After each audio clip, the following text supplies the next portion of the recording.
Dear students, Assalamu alaikum. Today our topic of discussion about seed habit. Content of lecture includes introduction, heterospory, seed habit.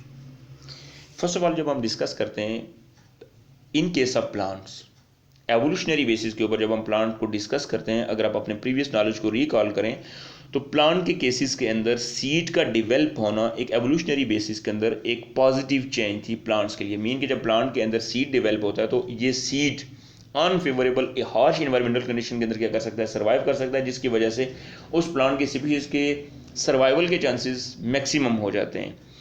और plants के अंदर ये जो ovule है, ovule से seed develop होते हैं, जबकि ओवरी राइप करके किस चीज़ में डिवेल्प होती है, फ्रूट में डिवेल्प होती है। और अगर हम देखते हैं एंजियोस्पर्म्स के अंदर, तो एंजियोस्पर्म्स के अंदर फ्रूट के इनसाइड सीड्स रिजाइड्स करते हैं। मीन के सीड इन्वेल्प्ड होंगे, इनको कवर्ड किया होगा फ्रूट ने, जबकि जिम्नोस्पर्म्स के केसेस के अंदर हम देखते हैं कि जिम्नोस्पर्म्स के अंदर नेकेड सीड्स होते हैं। और यही वजह है कि एवोल्यूशनरी बेसिस के ऊपर, फाइलेटिक लिनिएज बेसिस के ऊपर जिम्नोस्पर्म्स को लो लेवल पे रखा गया, जबकि जो एडवांस प्लांट्स हैं उनको एंजियोस्पर्म्स को कंसिडर किया जाता है। अब प्लांट के केसेस के अंदर डिफरेंट टाइप्स के स्पोर्स का डेवलप होना सीड की डेवलपमेंट के अंदर एक क्या था, एक पॉजिटिव इसका इंडिकेटर था, चेंज का इसका एक पॉजिटिव रोल था। हिट्रोस्पोरी, इस हवाले से अगर हम इसको डिस्कस करें, heterospore is considered to be a prerequisite to seed formation. In addition to heterospore, the seed plants show the following characteristics that have led to the formation of the seed. Heterospory plants के cases के अंदर, mean plants के cases के अंदर seed के develop होने में हिट्रोस्पोरी का एक पॉजिटिव रोल है। हिट्रोस्पोरी मीन के प्लांट्स के अंदर दो डिफरेंट टाइप्स के क्या हो रहे हैं, स्पोर्स डेवलप हो रहे हैं, मीन माइक्रोस्पोर्स और मेगास्पोर्स। हिट्रोस्पोरी को अगर हम डिस्कस करें इन डिटेल पॉइंट्स में one by one, the sporangia show greater specialization that those of ferns. Mean के जिम्नोस्पर्म्स के केसेस के अंदर फर्न्स की निस्बत हिट्रोस्पोरी का जो मैकेनिज्म है वो स्पेशलाइज स्ट्रक्चर्स के अंदर क्या होंगी। मीन के स्पोरेंजिया जो स्ट्रक्चर है इसके अंदर ये स्पोर्स डेवलप होते हैं, वो अपने स्पेशलाइज कुछ करेक्टर्स क्या करती हैं, इंडिकेट करती हैं। There are differentiated into micro and mega sporangia. यहाँ पे हम दो तरह के उसके अंदर क्या देखते हैं, स्पोर्स देखते हैं जो इनके अंदर डेवलप होते हैं। मीन के माइक्रोस्पोरेंजिया और मेगास्पोरेंजिया, दो तरह के इनके अंदर स्पोर्स डेवलप हो रहे हैं। तब माइक्रोस्पोरेंजिया पोजेस माइक्रोस्पोर्स। माइक्रोस्पोरेंजिया वो स्ट्रक्चर है जिसके अंदर स्पोर्स प्रोड्यूस हो रहे हैं, लेकिन उस माइक्रोस्पोरेंजिया के अंदर जो स्पोर्स प्रोड्यूस होंगे वो कौन से होंगे, माइक्रो स्पोर्स प्रोड्यूस होंगे। Whereas megasporangia contain megaspores in them, जबकि मेगास्पोरेंजिया के अंदर मेगास्पोर्स डेवलप होंगे। मीन मेगा जो साइज की में क्या होंगे, लार्ज होंगे, और उनके अंदर फीमेल स्पोर्स डेवलप होंगे, जबकि माइक्रो मीन साइज में स्मॉलर, जिसके अंदर मेल स्पोर्स डेवलप होंगे। अब देखिएगा ईच माइक्रोस्पोरेंजियम मीन के वो माइक्रोस्पोरेंजियम वो स्ट्रक्चर जिसके अंदर ये स्पोर्स डेवलप होंगे contain a large number of microspores, whereas each megasporangium possess usually only 4 megaspores. Male के केसेस के अंदर माइक्रोस्पोर्स के लार्ज नंबर्स होंगे, जबकि फीमेल के केसेस के अंदर मेगास्पोरेंजियम के अंदर ओनली 4 मेगास्पोर्स डेवलप होंगे।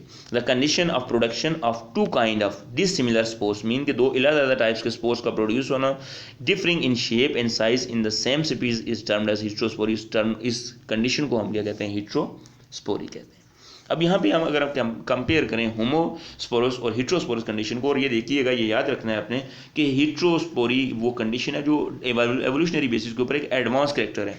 होमोस्पोरस कंडीशन के अंदर देखिएगा स्पोरेंजियम के अंदर स्पोर्स डेवलप होंगे, एक ही स्ट्रक्चर के अंदर दो डिफरेंट टाइप्स के क्या हो रहे हैं, स्पोर्स डेवलप हो रहे हैं। मीन के गैमेटोफाइट के अंदर आर्चिगोनियम भी और एंथ्रीडियम के अंदर एक ही स्ट्रक्चर के अंदर क्या होंगे, आर्चिगोनियम के अंदर एग डेवलप होंगे, जबकि एंथ्रीडियम के अंदर स्पर्म डेवलप होंगे, और इन दोनों की फ्यूजन से कौन सी चीज़ डेवलप होगी, जाइगोट डेवलप होगा। जबकि हिट्रोस्पोरस अगर आप कंडीशन को देखें तो मेगास्पोरेंजियम के अंदर मेगास्पोर्स डेवलप होंगे। मेगा मीन फीमेल स्ट्रक्चर है जो साइज में क्या होगी, लार्जर होगी, उसके अंदर फीमेल स्पोर्स मेगास्पोर्स प्रोड्यूस होंगे, और ये फीमेल्स जो स्पोर्स हैं, मेगास्पोर्स हैं, ये मेगा गैमेटोफाइट के ऊपर क्या होंगे, डेवलप होंगे।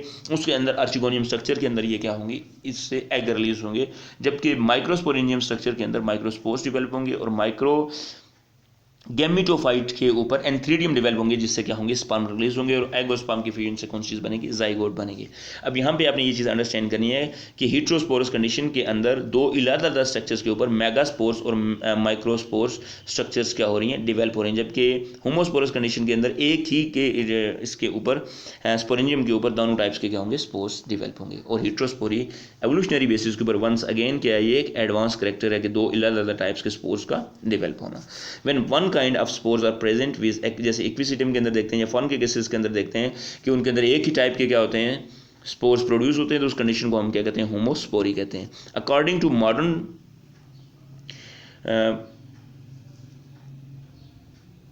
Petrologist, the heterospore is found in 7 genera: Selaginella, Isoetes, Marcella, Salvinia, Azolla, Pagnidium and Pullaria. ये वो स्पीशीज हैं जिनके अंदर हिट्रोस्पोरी मीन के ये लोअर अब हमारे पास सीडलेस प्लांट्स हैं, लेकिन इनके अंदर जो मैकेनिज्म पाया जाता है वो कौन सा पाया जा रहा है? मीन इनके अंदर दो अलग तरह के क्या हो रहे हैं, मीन के डिफरेंट टाइप्स के इनके अंदर स्पोर्स डेवलप होते हैं। हिट्रोस्पोरी का मैकेनिज्म इन इंडिविजुअल्स के अंदर क्या है, प्रेजेंट है। जैसे हमने प्रीवियस को डिस्कस किया था, स्लेजिनेला को जो डिटेल में हमने डिस्कस किया या मार्सिला को डिस्कस किया है, तो इन इंडिविजुअल्स के अंदर हिट्रोस्पोरी का मैकेनिज्म क्या है, प्रेजेंट है। Here, one thing can be noticed that the microspores develop male-female gametophytes, which may also be called as microgametophyte and megagametophyte. Mean की एक चीज़ को हम देखेंगे कि माइक्रोस्पोर्स के ऊपर मेल और फीमेल दोनों गैमेटोफाइट्स क्या हो सकते हैं, डेवलप हो सकते हैं, जिनके अंदर माइक्रोगैमेटोफाइट और मेगागैमेटोफाइट्स दोनों तरह के क्या होंगे, स्ट्रक्चर्स प्रेजेंट होंगे। In the case of homospory the sex can be differentiated only at the gametophyte stage. अगर होमोस्पोरी की कंडीशन होगी तो सेक्सेस के अंदर हम उस वक्त डिफरेंशिएट कर सकते हैं जब गैमेट्स की क्या हो रही होती है, फॉर्मेशन हो रही होती है। But here the sex may be differentiated even at the sporophytic stage by the presence of small and large size microspores which form antherozoids and eggs respectively।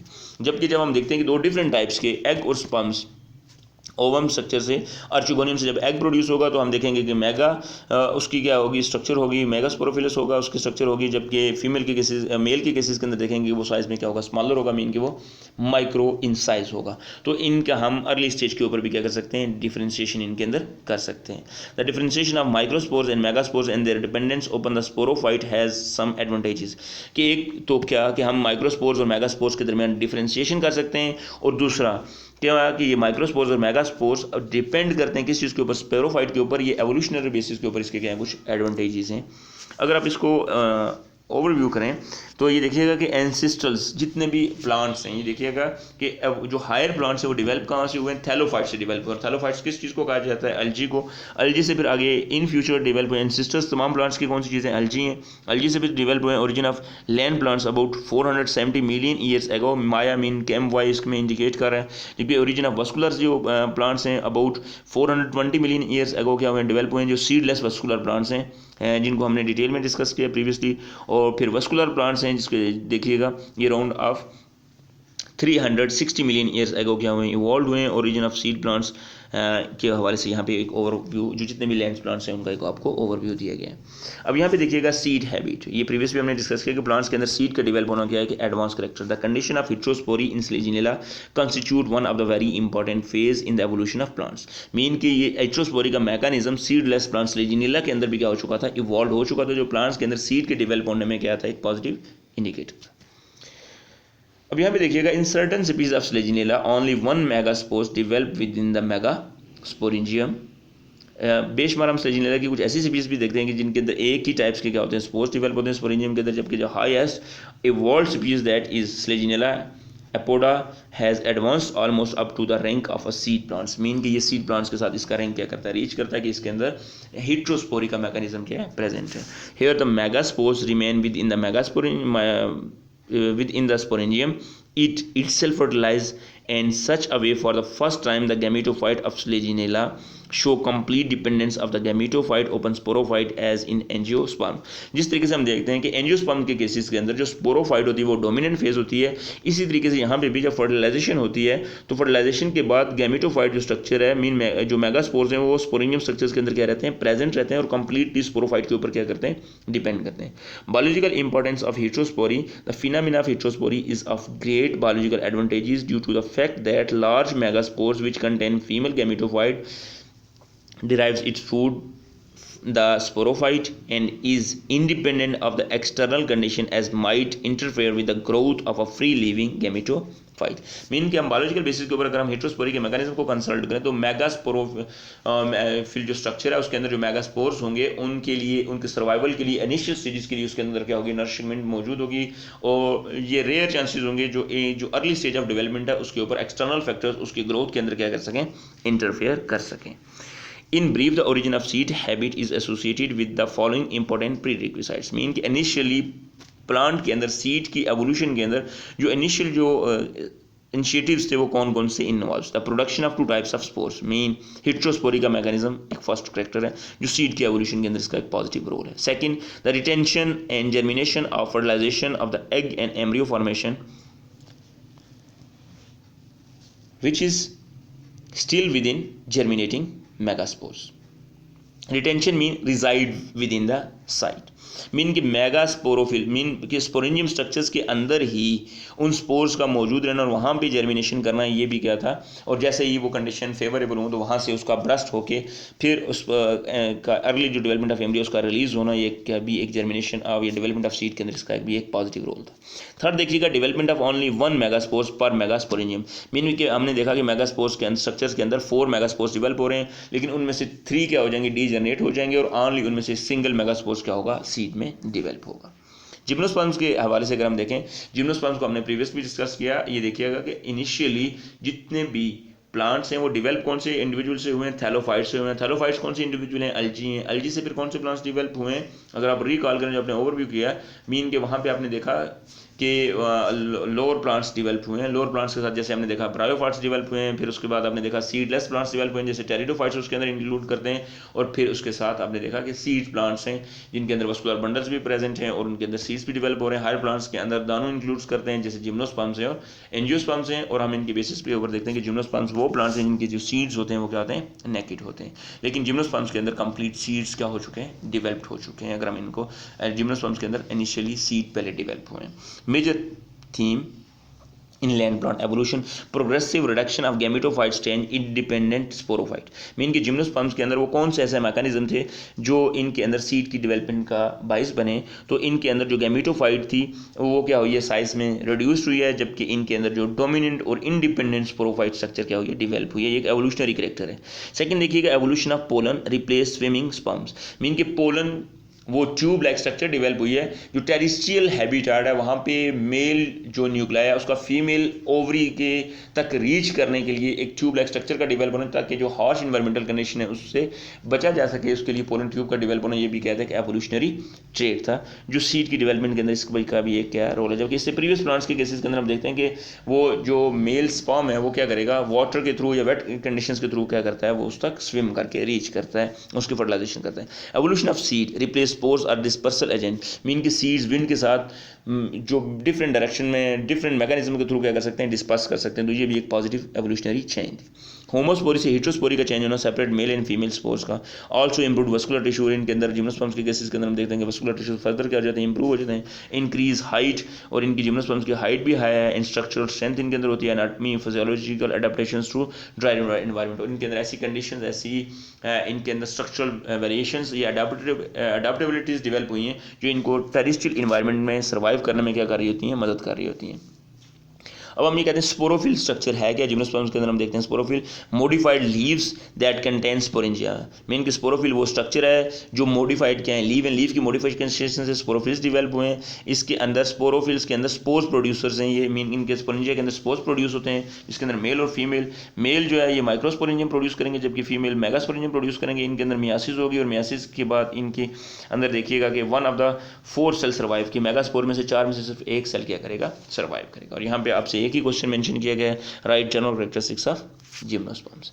अब सेकंड देखिएगा जिम्नोस्पर्म्स के हवाले से स्ट्रबुलस स्ट्रक्चर, मीन कि कौन like जो structure जो gymnosperms के अंदर, जैसे इसकी आपके पास कॉमन एग्जांपल है जो जिस जोन के अंदर हम रह रहे हैं, यहाँ पे पाइनस रॉक्स वर्ज है जिसको हम अपनी लोकल ज़बान के अंदर चीड़ कहते हैं, या पाइनस वेलिशाइना है जो थोड़ा सा हाइटेड रीजन के अंदर, टेम्परेट रीजन के अंदर प्रेजेंट होती है, ये इसकी कॉमन एग्जांपल्स हैं।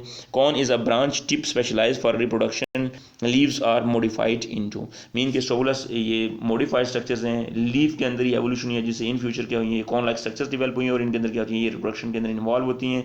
और हम जब पाइनस वेलिशाइना के हवाले से या पाइनस रॉक्स वर्जाई के हवाले से डिस्कस करते हैं तो हम इनके अंदर देखते हैं कि अगर आप पाइनस रॉक्स वर्जाई के हवाले से डिस्कस करें तो जिसको हम चीड़ कहते हैं, इसके अंदर मेल और फीमेल जो स्ट्रक्चर्स हैं कौन सी वो डिफरेंट होती हैं, जिसको हम मेगास्पोर्स कहते हैं, मीन के जिस जो कौन साइज़ में बड़ी होगी वो फीमेल कौन होगी चीड़ के केस के अंदर, और जो कौन साइज़ में छोटी होगी वो मेल कौन स्ट्रक्चर होगी। अब स्ट्रोबुलस वो स्ट्रक्चर मीन के कौन स्ट्रक्चर है जिसके अंदर स्पोरेंजियम क्या होंगे कंटेनिंग स्पोर्स उसके अंदर अरेंज किया होगा, और स्पोरोफिल्स मीन के मॉडिफाइड लीव्स के ऊपर स्पोर्स ने अरेंज किया होगा। और मैच्योर जो पाइन कौन है उसको आप देखिएगा, ये उसके एनाटॉमी आपके साथ शेयर की गई है, और उसकी बेस के साथ देखिएगा कि क्या है जिसको मेंशन किया गया मीन उसके साथ सीट अटैच है, और इसकी ओवरऑल लास्ट पे आपको कॉर्नर में राइट साइड पे इसकी आपको कौन स्ट्रक्चर शेयर की गई है।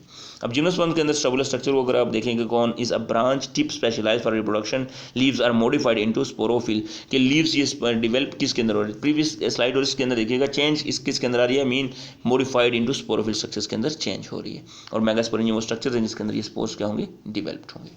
ये आपकी जो ओवरऑल टॉपिक है मीन के सीड हैबिटेट, और आपने ये देखा कि round of 360 million years ago क्या हुए हैं प्लांट्स के केसेस के अंदर कंप्लीट फर्स्ट सीड प्लांट क्या हुआ है इवॉल्व हुआ है, और ये हमने सीड की हैबिट देखी, और सीड की डेवलपमेंट कहाँ से स्टार्ट हुई, मीन के लोअर प्लांट के केसेस के अंदर जहाँ जिनके अंदर सीड्स डेवलप नहीं हो रहे उनके अंदर इनिशियली डेवलप हुआ है हिट्रोस्पोरी का मैकेनिज्म, और देन क्या हुआ है सीड की एवोल्यूशन, ये सीड इवॉल्व हुआ है। ये एक एडवांस करेक्टर जो प्लांट के सर्वाइवल को इंश्योर करता है। इसके रिलेटेड अगर आपका किसी का कोई क्वेश्चन हो तो आप उसको कंसल्ट कर सकते हैं। Thank you.